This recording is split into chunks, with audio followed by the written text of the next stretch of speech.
Тийм бэ. Ууснаас ирсэн уртай ч өнөө. Та яах гээд байгаа юм бэ? Би цагдаа дуудаг шүү. Үлгэрт бол будгал авдیں۔ Ах нь бол зээлсэн мөнгө авах хүчлээ.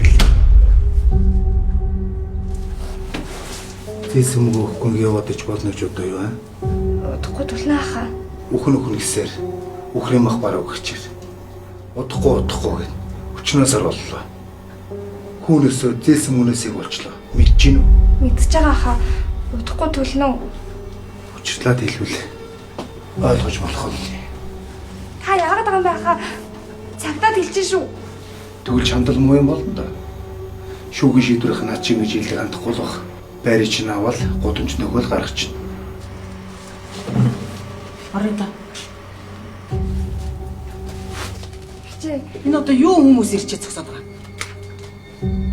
Зээлсэн мөнгө авах хүчил ирсэн юм байна. Та өөрөө юм гэлээ. Арай өмнөөс нь мөнгөний төлөх юм шээс. Миний хин байх чамд юусэн ямар ч хамаагүй заа юу. Чамд ингэж айлын охиноот үхт ганцаар байхад дээрлэх ирэх байхгүй заа юу. Ирэхээ мэдж байгаа бол зээлсэн мөнгө өгөх мэдчихлээ гол үү. Хин чамаас юу мөнгө зээлсэн. Энэнийг чинь Тэгвэл тэр хүнтэйгээ ярьь заа юу. Битгий хамааралгүй үхт дээрлэхэд аль гард яв. төрсөн дүн яагаад хамааралгүй вэ? Үгүй энэ үхт чамаас мөнгө зээлээг үгээ үсттэй. Аль гаргачтай тэгээд.